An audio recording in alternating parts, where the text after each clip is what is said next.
Boa tarde, seja bem-vindo e seja bem-vinda a mais uma edição do programa Sociedade Aberta. Nesta segunda-feira, dia 26 de junho, foi assinalado mais um Dia Internacional contra o Abuso e Tráfico Ilícito de Droga. Este ano, com o lema Colocar as pessoas em primeiro lugar para fortalecer a prevenção, eliminando o estigma e a discriminação. O programa Sociedade Aberta, que é da família, hoje traz para debater, para conversar consigo sobre este assunto, o tratamento e a prevenção da dependência química, focalizando concretamente nos adolescentes e jovens, mas vamos aqui falar de uma forma geral. E nós estamos a receber Celso Monteiro, ele é psicólogo clínico e é diretor da Comunidade Terapêutica de Ribeira de Vinha, quem cumprimentamos primeiro. Boa tarde.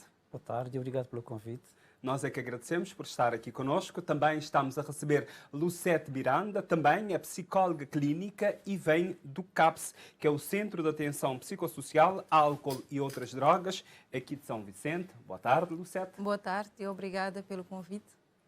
E ao longo deste programa vamos ter também um depoimento previamente gravado de podemos dizer que é Pérez Santos, ele é adido em recuperação, também é embaixador da Esperança, embaixador da Fundação Menos Álcool e Mais Vida. E você já sabe, se quiser participar, é só ligar para 594 97 14. 594 97 14. Liga para este número, vai poder dar a sua opinião neste programa. A Sociedade Aberta hoje que tem como tema tratamento e prevenção da dependência química. Como dissemos no início, estamos a receber Celso Monteiro, ele é psicólogo clínico, também é diretor da Comunidade Terapêutica de Ribeira de Vinha. Conosco também nós temos Lucete Miranda, que vem do CAPS, ela também é psicóloga clínica. Começamos por si, Celso Monteiro, para nos dizer, primeiro, para as pessoas que não conhecem o Celso Monteiro, a sua experiência no trabalho, concretamente na prevenção e no tratamento da dependência química. Estamos aqui a falar de drogas ilícitas e também do álcool. Boa tarde. Mais uma vez vou aproveitar para reiterar o convite que me foi feito para falar desta problemática que aflige o mundo. Neste momento, o problema do uso do álcool e outras drogas é um problema de saúde pública mundial. Cerca de 5,6% da população mundial experimenta ou experimentou algum tipo de álcool ou droga. E Cabo Verde é um país que não está imune aos problemas do álcool e das outras drogas, sendo que o álcool em particular tem toda essa almofada cultural. Quanto a mim e a minha experiência, antes de vir para cá, para São Vicente, eu estava a trabalhar com ponto focal para o controle do tabaco. Embora não fosse um trabalho terapêutico, era um trabalho mais ministerial e também político, porque estive à frente na implementação da Convenção Quadro, que é um tratado internacional para controlar o tabaco em todas as suas dimensões e variantes. Portanto, desde a legislação, do plano estratégico, a criação de uma comissão de implementação e todas as outras diretrizes emanadas da Convenção Quadro. Eu estive ali a trabalhar durante esses 3 anos e depois, nesse seguimento, vim para São Vicente, tendo em conta a construção da comunidade terapêutica. Quando eu vim ainda tínhamos muito trabalho para fazer, ainda continuamos a ter muito trabalho para fazer. E fui trabalhando no Centro de Saúde da Bela Vista, enquanto terapeuta, paralelamente e acompanhando também o desenvolvimento dos trabalhos que iam sendo feitos na comunidade terapêutica da Ribeira de Vinha, ao nível da contratação de algum pessoal, ao nível do acompanhamento e depois também da implementação de todo um modelo técnico de trabalho e um modelo terapêutico que nós utilizamos lá. Vamos conhecer a Lucete Miranda também, para depois conhecermos a Comunidade Terapêutica de Ribeira de Vinha, que está lá para servir toda esta região de Barlavento, né? Lucete Miranda, também mais uma vez, boa tarde. Vem do CAPS, o CAPS que existe há mais de 10 anos, se não estou em erro. Portanto, é o Centro de Apoio Psicossocial de Álcool e Outras Drogas, implementado pela Câmara Municipal de São Vicente. E Lucete, há quanto tempo está a trabalhar, tem experiência nesta área? Mais uma vez, boa tarde e obrigada pelo convite por estar aqui a falar desse tema que está a afligir a nossa sociedade. Infelizmente, a tendência é aumentar, não é? E venho dizer que é uma experiência que está sendo muito rica, posso dizer assim, porque as pessoas têm procurado o centro desde que já estou lá aproximadamente 1 ano e meio, né, nesse trabalho de estar na frente desse centro. Tenho visto que as pessoas têm procurado o centro para o tratamento, não é?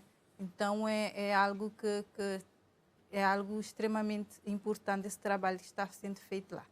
Então eu posso ver durante esse tempo que já estou nessa experiência que essa problemática tem aumentado, não é?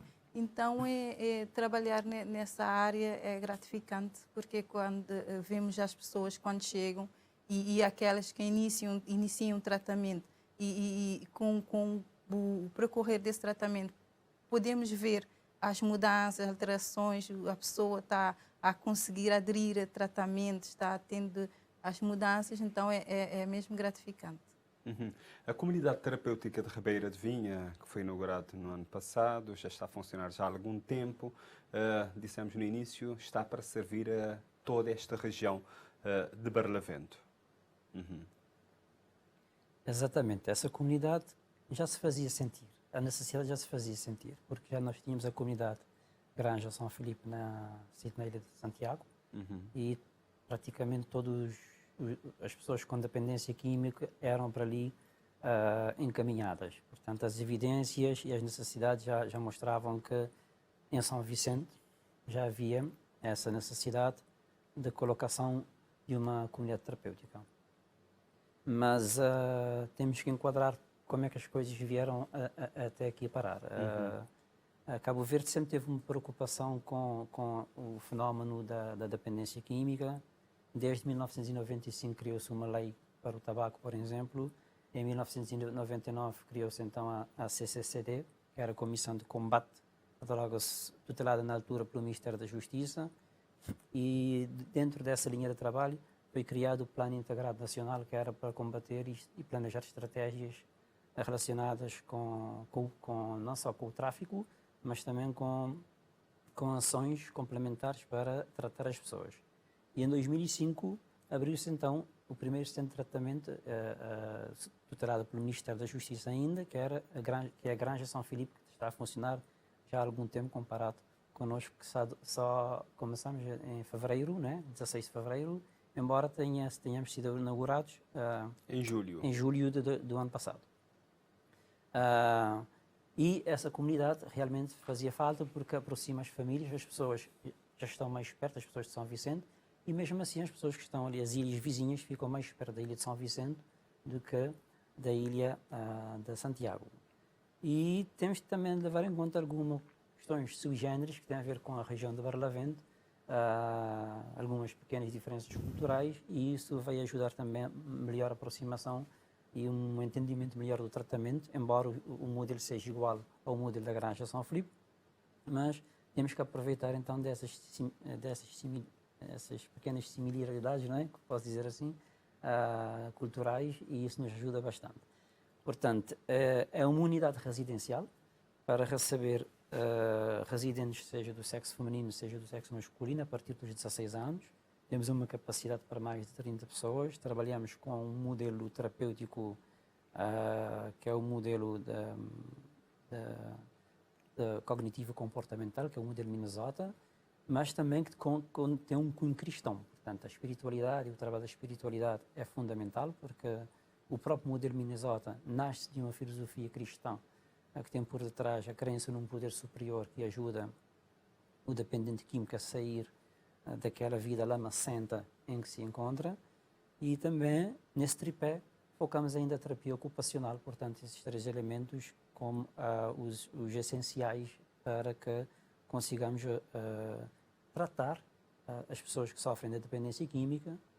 E atenção, nunca curar, porque trata-se de uma doença que não tem cura, portanto, as pessoas... E as pessoas, por exemplo, as pessoas que estão a nos acompanhar neste momento, têm algum familiar que está com dependência química, se quiser que o seu familiar seja tratado ali na comunidade, Pode ser através do centro de saúde, vai para a delegacia de saúde, como é que é? Exatamente. Nós trabalhamos em estreita parceria com as estruturas de saúde mais próximas, nesse caso, da pessoa, onde essa pessoa vive, onde essa pessoa mora. Seja a delegacia da saúde, mas a CAPS também pode fazer esse encaminhamento em parceria com o centro da saúde mais perto. Então, essa pessoa deve se dirigir com o familiar ou a pessoa de suporte para o centro da saúde. Ali encontra uma equipe, um psicólogo, um assistente social e toda a documentação é tratada ali. Depois, o processo é-nos enviado. Nós, enquanto equipa técnica, analisamos o processo e, se tudo estiver bem, nós então partimos para o processo de admissão e essa pessoa é admitida na comunidade terapêutica. Nós não internamos diretamente, portanto, há um processo pelo qual a pessoa tem que passar, porque há documentos que são necessários e alguns rastreios também são necessários, na medida, por exemplo, se uma pessoa tiver alguma doença infecto-contagiosa que pode pôr em risco os outros dentro da comunidade, nesse caso a pessoa terá que fazer um tratamento prévio para depois ser admitida na comunidade. Mas, tirando um ou outro aspecto de fora, digamos que há poucos fatores impeditivos das pessoas procurarem tratamento e de serem aceites dentro da comunidade. Quantas pessoas estão lá neste momento? Neste momento temos 20 residentes do sexo masculino, oriundo de todas as ilhas, exceto Boa Vista, mas já temos pessoas da Ilha do Sal, temos pessoas da Ilha de São Nicolau, de Santo Antão e de São Vicente. A maioria das pessoas são de São Vicente. Mas, e temos previsão, já para a próxima semana, receber pelo menos 3 ou 4 mais residentes. Portanto, para uma comunidade que abriu apenas 4 meses, podemos dizer que estamos no bom caminho, estamos a fazer o nosso próprio percurso, não é? Qual é a meta, por exemplo, as pessoas que estão lá a tratar? Há um período? Nós temos o período ideal, é o período de 6 meses. Nós consideramos que é um período suficiente para que a pessoa se reequilibre e venha a adquirir, de certa forma, um estilo de vida que lhe permita viver com sobriedade e recuperação. Mas atenção que nada está garantido. Não é que aqui a garantia que a pessoa vai conseguir viver sempre em recuperação. Ele tem que cuidar do programa, tem que tomar atenção, frequentar os grupos de narcóticos anónimos, partilhar e voltar depois do programa de 6 meses. Nós temos o programa que ainda continua, que chamamos o programa de Aftercare, que serve para dar suporte, porque nós sabemos que é um processo que não termina ali, tem que ter continuidade. Então esse programa de Aftercare continua a dar suporte, a pessoa continua a ir lá, semanalmente partilhar as suas dificuldades, o seu dia-a-dia, para também nós podermos retribuir. E uma pessoa que reside na ilha de Boa Vista ou Sala, nas outras ilhas desta região, não em São Vicente, como é que vai conseguir deslocar? Neste caso aqui, a melhor forma é essa pessoa procurar o seu psicólogo que lhe enviou, portanto, o psicólogo que fez o encaminhamento, ou estruturas de saúde que fizeram esse encaminhamento, ou procurar nessas ilhas, normalmente, pode haver grupos de narcóticos anónimos, NA, e procurar ali esse suporte, porque fica difícil, claro, essa deslocação, ou quase impossível, não é? Mas há que contar que a pessoa, para nem sair, sai com um programa na cabeça, porque o nosso modelo, vou utilizar um termo informático, faz um download de um programa na pessoa, para a pessoa sair com esse programa. E ele terá que pôr esse programa em prática para poder viver em recuperação. Se descuidar, o risco de recaída é grande, porque estamos a falar de uma doença que tem essa característica remitente recorrente, portanto, digamos que a recaída é quase regra, não é? E às vezes a própria sociedade também não ajuda. E a própria sociedade. Né? É por isso Vamos falar daqui a pouco sobre a questão da sociedade, essa questão cultural, principalmente do álcool aqui em Cabo Verde, mas também drogas, se não está a consumir em relação, se pertence a um grupo, se não consome, vai sentir fora. Essas coisas vamos falar daqui a pouco para alertar as pessoas como fazer nesses casos, principalmente no campo da prevenção. Para nós podermos também, para quem não conhece, portanto, CAPS, que é o Centro de Apoio Psicossocial de Álcool e Outras Drogas, o vosso trabalho é como, em termos de tratamento? É assim, a pessoa chega no CAPS, não é? É acolhida.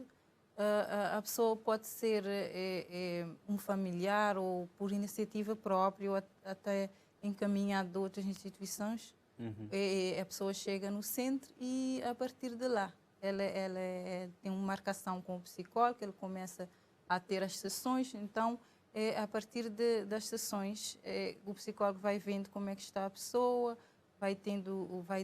dando continuidade e dali vamos observando como é que está sendo o progresso do tratamento da pessoa.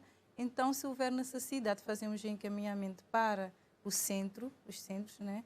E a partir dali que a pessoa pode ir para o centro ou não, e depois podemos ver, a pessoa pode continuar conosco por um tempo, enquanto vemos que tem necessidade, e fazer aquele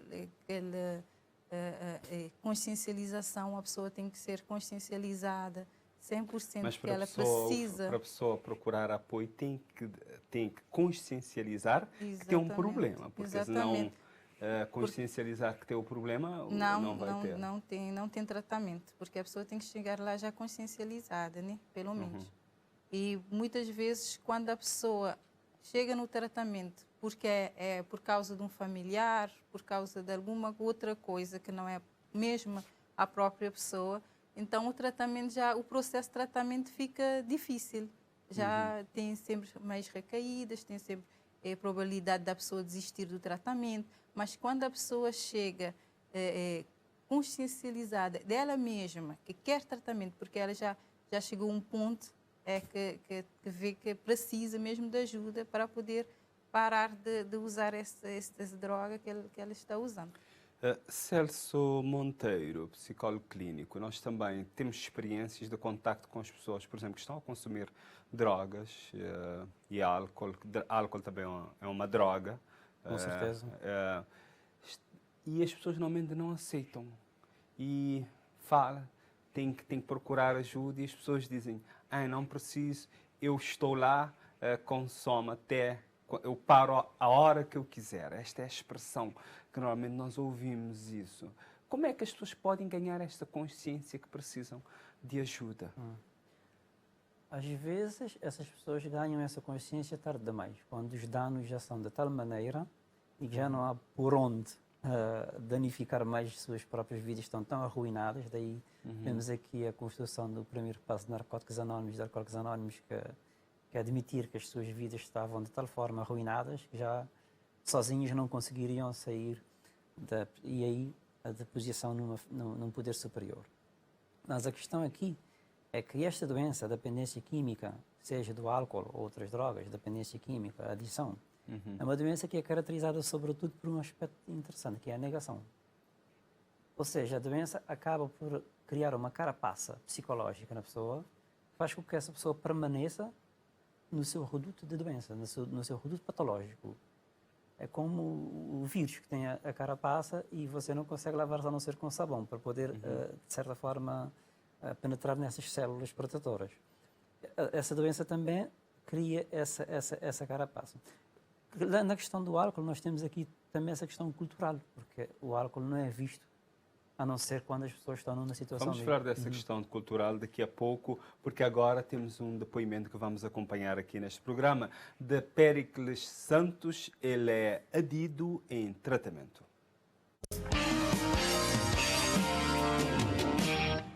Através da experiência que me tive, me passar por aquele fase da dependência, hoje ando vivendo na recuperação, tenho 10 anos de viver de recuperação, mas naquela fase onde eu me estava dependente de consumo de substâncias, fui bebidas alcoólicas, que eram a substância de eleição, que me tinha eleito como substância que me estava a adorar, né? Então ele é que levava-me a fundo de poço, e hoje, graças a Deus, me consegui libertar. Tenho 10 anos de tratamento, limpo e sóbrio, sou por hoje. O que me dizer jovens é que para quem entrar naquele caminho lá, porque vou experimentar, automaticamente já vou ter condenado a progredir naquele consumo. Se vou coachar pessoas que é para DOP, exemplos de recuperação que vou sair, e também se vou tiver força de vontade, porque ultimamente vou iniciar, não tenho medo de perder alguma coisa. Por exemplo, que os badaladas, grupos de amigos, que não pensar que não são amigos, mas enfim, amigos entre aspas. E quando volta a sair, volta realmente que quem quer amigo era boa pessoa e quem quer bom inimigo era boa mesma pessoa. Que quando volta a sair, volta a ficar boa pessoa como o grande amigo e bom inimigo. Era a própria pessoa que estava lá orgulhosa. O álcool ele é a pior droga que existe. Se não reparar na nossa sociedade, o álcool destrui praticamente famílias, ambientes de trabalho, destrui qualquer pessoa que tem um sonho, se ele mergulhar naquela dependência de álcool, ele não é nada na vida, porque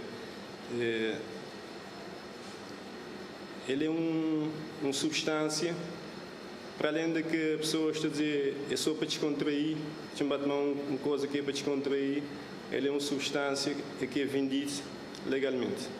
Pode achar em qualquer lugar.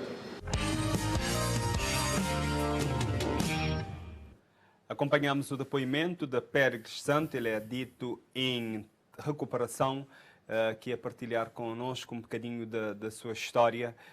Vamos retomar a nossa conversa sobre a questão cultural, tendo em conta a última parte do Celso, ou melhor, do Pérez Santos, que ele disse que a questão de não, você tem, é só para tomar só uma, não faz mal.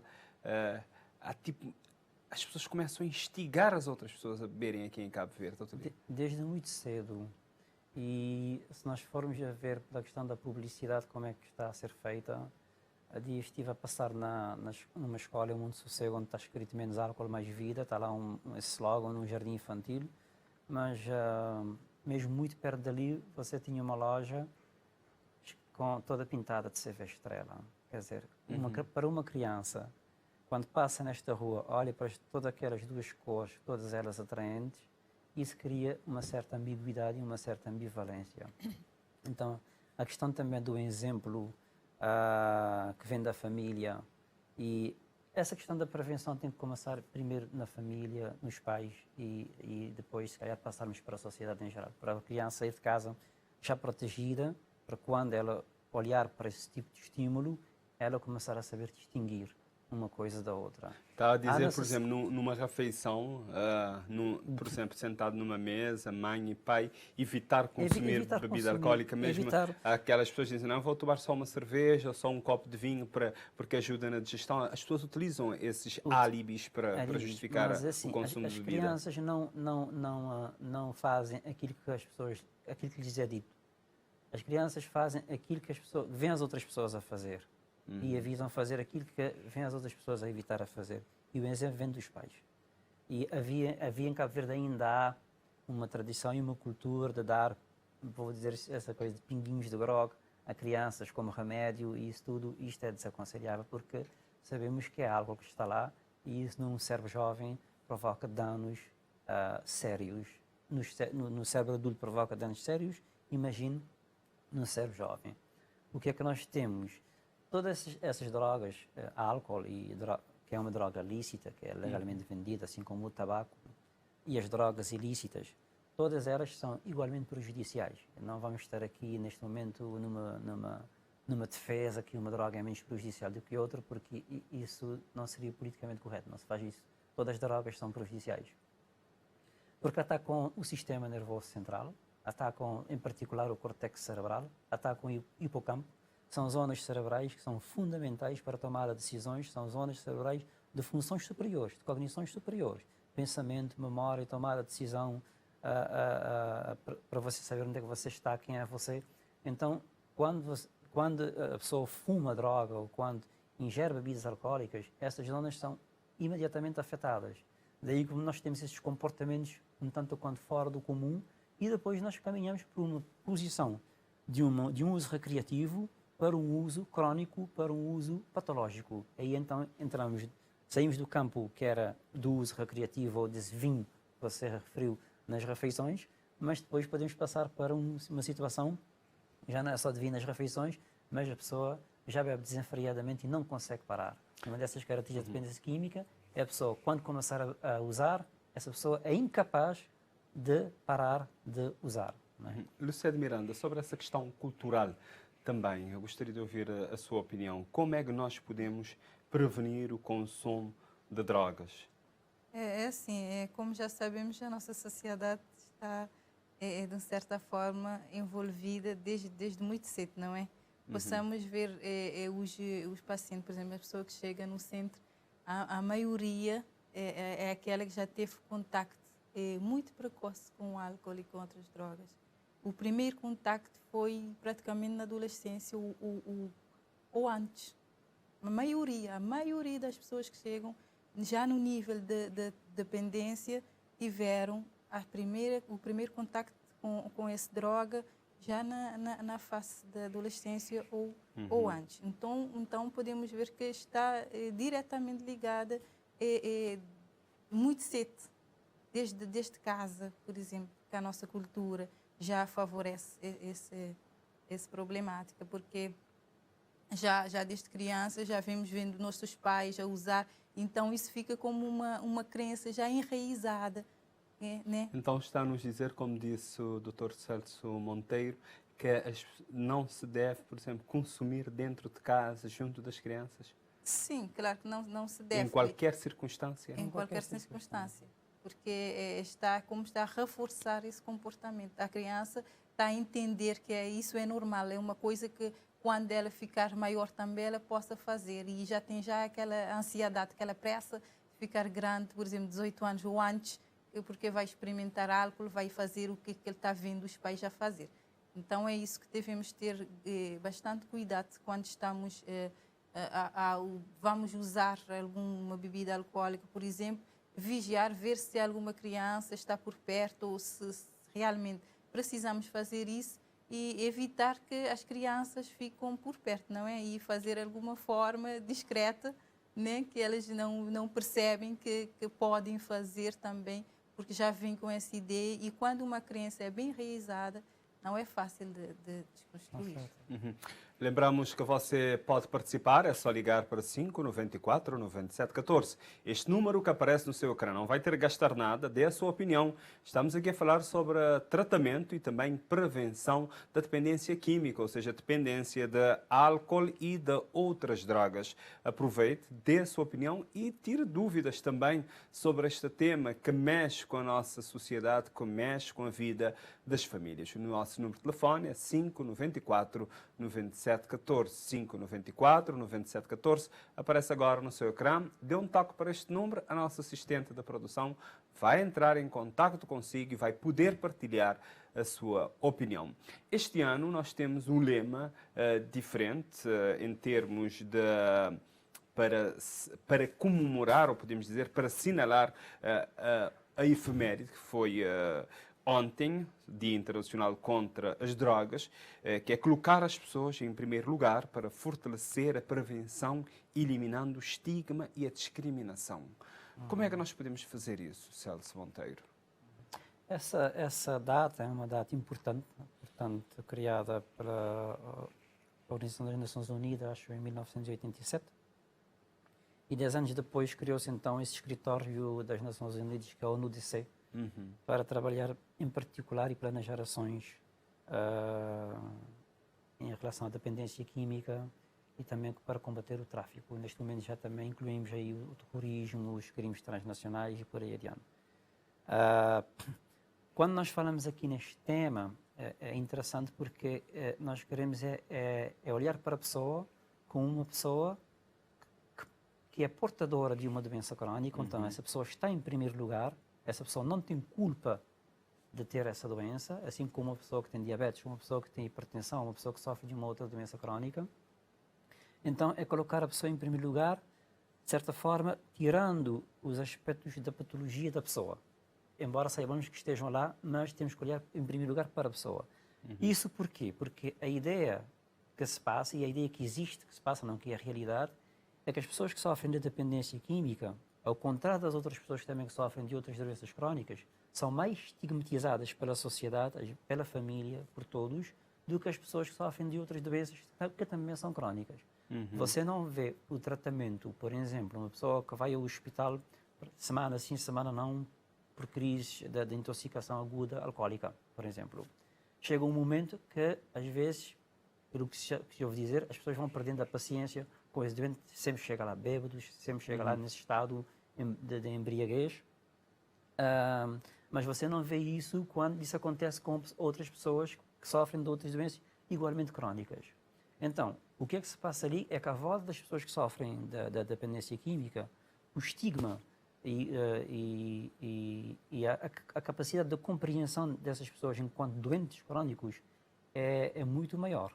E isso provoca danos sérios na própria pessoa, em termos de procurar ajuda e em termos da própria recuperação, mesmo após ter feito um tratamento. Há pessoas que, mesmo após saírem de uma comunidade terapêutica, vamos dizer, tratadas, mas não curadas, encontram situações de estigma e encontram, às vezes, até situações que não são benevolentes para a sua recuperação e reinserção social.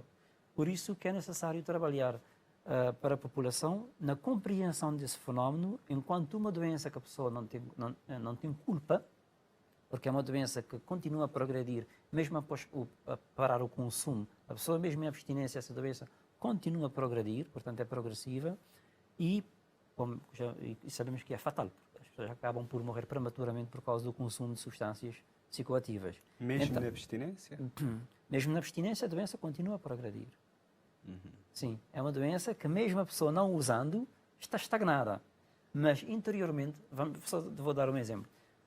Pessoas que não consomem álcool há 11 anos e frequentam um programa de Alcoólicos Anónimos, vão às reuniões e partilham. Por exemplo, mês de abril ou mês de fevereiro, dependendo de cada um, há um mês ou 2 meses que essas pessoas sofrem de crise de ansiedade profunda, crónicas, ou de depressão. É quando a doença está a atacar. Se isto vier acompanhado, por exemplo, de um drama na família, perda de alguém, um divórcio, morte de alguém, nós temos aqui então rastilhos para que a pessoa possa vir a recair. Significa que essas pessoas, mesmo não estando a usar, continuam a precisar de um acompanhamento de perto, porque essa doença, uma vez instalada, já não se desinstala. A única forma que a pessoa tem é de viver em abstinência. Pessoas que fazem o tratamento e que depois voltam a experimentar, numa perspectiva de conseguem ter algum controle, temos tido resultados danosos, desastrosos, porque acabam por voltar ao nível que estavam e às vezes até pior. Portanto, porque há uma tendência de consumir muito mais em relação ao período que não consumiu, não é? Ao período, sim. E temos agora um telespectador em linha, Lamin Duarte de Ribeirinha, aqui em São Vicente. Olá, boa tarde. Lamin Duarte, boa tarde. Alô? Olá, boa tarde. Não está a gostar de ouvir a boa opinião? Sim, se tiver boa opinião e se tem alguma pergunta também ali sobre esse tema que não lhe abordar. Ou se tem alguma história que está a gostar de partilhar com nós ali também. Sim. Sim, a opinião é sobre a lei do álcool. Sobre a lei do álcool. Minha dúvida é o quê? Quem vai escolher, pois, quando a pessoa está a chegar, quem está a dizer que a lei cumprir, normalmente é autoridades. A dúvida é, este vai vir cumprir, mas depois vou dar para trás, vou deixar estudar, a fazer o que escrever, tudo enquanto. A senhora vai dizer que quer passar num lugar onde há uns publicidades, normalmente não tem gay, não sei que escolha. Minha pergunta é que este vai dizer cumprir, mas depois não pode para trás. Este está à vontade de usar, mesmo que a versão que eles dão nessas casas, na base, que a minha escola de Goiás, que a minha escola poderia um agente que vai fazer uma abordagem. E depois eu vou dar, eu estou a usar aquele álcool também depois. Tem muita vantagem nisso. Lamin, o que é que Lamin... Tem muita vantagem. Sim, Lamin... Quem tem que cumprir, quem usar. Lamin, não te pedi para ouvir só na minha boa falação no telefone, se ouvir na televisão de ficar com atraso. Só dizer, o que é que Lamin Duarte estava a propor? Maneira que devia ser a atuação da autoridade. Qual é que é a proposta? Acho que tu viu, Maria. Ouvimos só no telefone. Acabou tração da televisão, vou-te vir a pergunta como fazer. Já vou apontar qual é que é o problema no meu ponto de vista. E o que é que vou estar a propor para ser diferente? A atuação da autoridade. Bom, o que é que eu podia propor sobre isso? Não sei. É que é o seguinte. Lei normalmente, quando está a fazer lei, pessoas estão a fazer lei na vida. Não tem que fazer esses workshops, quando esses encontros, que gente grande de lei, sempre está tendo bebida na lei. Nem que for pouco, um pingue de vinho, cervejinha, tudo que se for lá. A meu ver, este também, quando estamos naquele lei, e quer saber o que isto tem que ser feito também, este que tem que estar a mostrar que este pode viver à vontade. Escape, vai poder lei cumprir, para amanhã a mulher de viver à vontade. Também Lamin Já que Duarte. esta vez devia ter uma maneira de salvaguardar de maneira de Também Lamin Duarte, não te agradecer a Ok. participação ali no programa. Muito obrigado pela participação. Ok, obrigado. Portanto, Lucete, nós gostaríamos também de ouvir a sua opinião sobre o que disse agora este telespectador, que, por exemplo, quem é que faz a fiscalização, quem é que vai atrás para cumprir a lei, depois lá atrás também está a fazer a mesma coisa. Pelo menos é o que disse e qual é que deveria ser a atuação. Isso concorda também com o que disse aqui este telespectador, o Lamin Duarte de Ribeirinha, aqui em São Vicente. É assim, ele está a falar, por exemplo, as pessoas que fazem a lei Sim, sim. mas E quem depois fiscaliza? Ele está mais de quem fiscaliza. quem fiscaliza. Polícia, IGAI. Aham, E quem dá autorização também, né? aham. E depois eles mesmos estão no meio onde estão as bebidas, isso Estão aí, a né? consumir, exatamente. Sim. Ok, estamos a falar de uma doença. Esse é o primeiro que ele tem que entender, que estamos a falar de uma doença. E isso não quer dizer que essas pessoas que fazem essa fiscalização e depois estarem num local onde tem bebida alcoólica ou estando lá usando, não quer dizer que eles têm essa doença. Então, tem que fazer essa distinção. Doença em relação a A bebidas dependência, alcoólicas. sim. Né? Dependência ser do álcool. dependente Estamos a do falar álcool. de dependência. Mas, Sim. por exemplo, uma pessoa que usa droga, por exemplo, hoje utiliza padinha, diz, não, eu utilizo hoje, amanhã já não, passo 4, 5 dias, não é dependente? Pode não ser dependente, mas vai estar num caminho para ser dependente. Tem que cuidar nessa parte, mas sempre vai chegar na Outras fase drogas, da dependência. né? Outras drogas. Está propícia a chegar nessa Aqui, fase. pelo menos, temos informações, principalmente de muitos jovens, adolescentes, não só a consumirem álcool, mas drogas pesadas. Mas eu gostaria de ouvir o Dr. Celso Monteiro para nos dizer qual é que deve ser a abordagem em relação à droga para as crianças e os adolescentes. Porque quando nós vamos dizer não utiliza, faz mal, e os efeitos que faz lá inicialmente, há muita gente que diz que utiliza, bebe para poder soltar a língua, consegue falar com mais à vontade. O Pérez nos disse isso quando ele começou a beber. Sim. As pessoas também dizem que utilizam droga porque ficam mais à vontade, mais alegre. Qual é que deve ser a abordagem com as crianças e com os adolescentes? Nós não podemos descurar digamos, aquilo que a droga tem de recreatividade. Isto sempre foi utilizado desde ao longo do tempo, ao longo dos séculos. O uso do álcool e a droga, das quando é outras vendida, drogas, é estimulada através disso. Sim, né? e sempre foi porque, por exemplo, a nicotina liberta dopamina no cérebro, que é uma hormona de prazer, as pessoas sentem-se bem. Então nós não podemos descurar esta parte que essas substâncias trazem prazer, dão prazer que é um prazer pessoa, momentâneo. momentâneo. Agora, o que é que está por detrás desse prazer é um preço muito alto que se paga.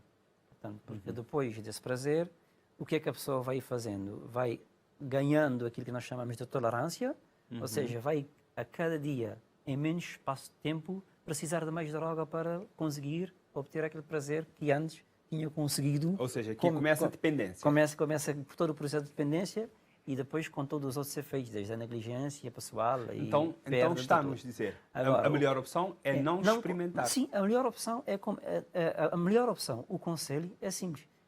Toda a prevenção deve ir primeiramente no sentido que é a prevenção universal, portanto, os níveis de prevenção, que é a prevenção universal, o nível universal, que é não tocar nas substâncias indutoras ou psicotrópicas. Não tocar, não experimentar. Repare, porque vamos imaginar nós estamos numa festa onde estão 100 adolescentes. Desses 100 adolescentes que estão ali a consumir álcool, nenhum deles sabe qual é a potencialização interna que ele tem, para vir depois, no futuro, vir a ser um adicto. Ele, desses 100, podemos ter 20 que pode ficar apenas com consumo, um usuário esporádico de vez em quando, mas desses 20, depois vamos ter se calhar 6 ou 7 ou 8 que acabam por ficar aditos por toda a vida, alcoólicos por toda a vida, ou de outra droga qualquer e ficam aditos por toda a vida. Então, a pessoa não tem conhecimento de si próprio, da sua genética, da sua predisposição e depois toda a sua construção biopsicossocial para poder dizer eu posso fazer isto que não corre risco nenhum. Ninguém tem esse conhecimento. Então, quando você não tem esse conhecimento, o que é melhor fazer? É prevenir porque você não sabe.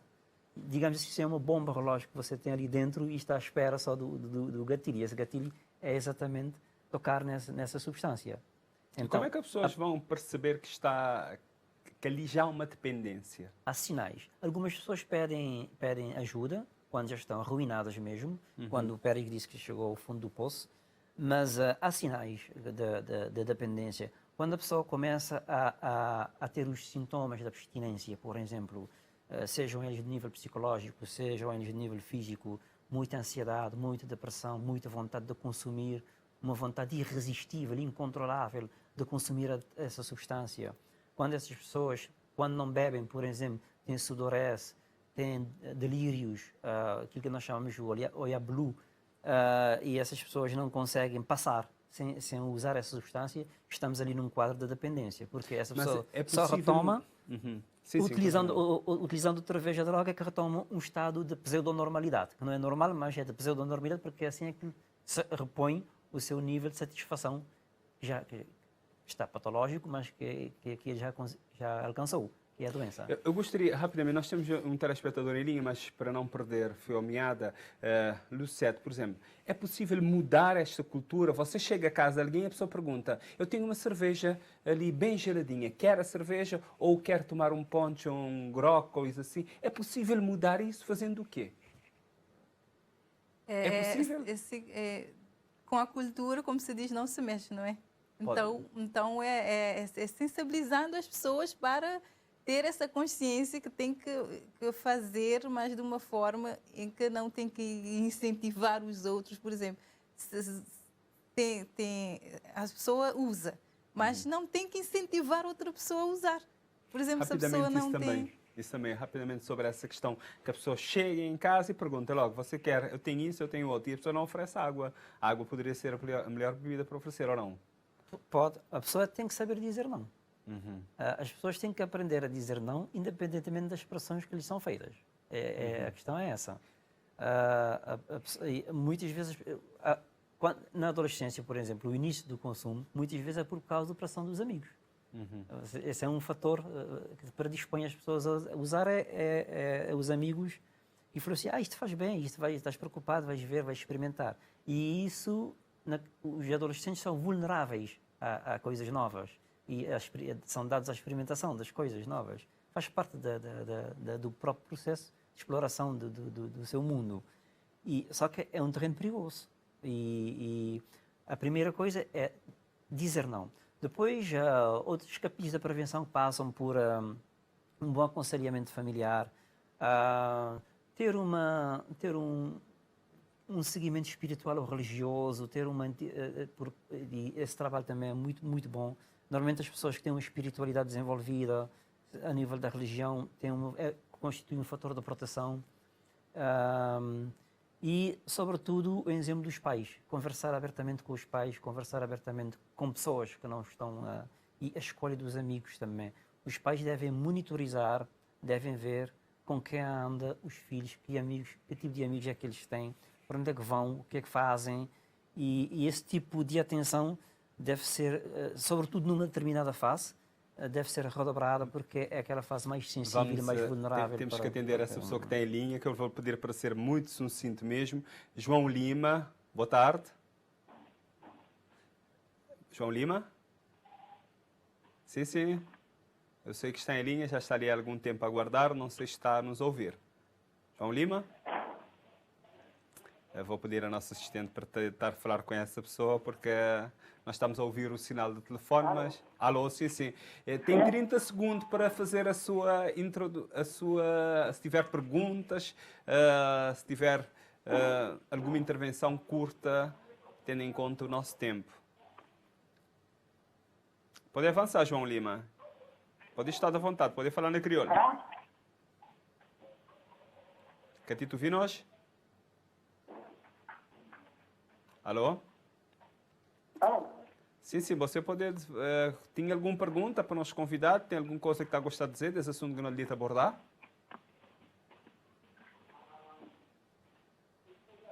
Alô?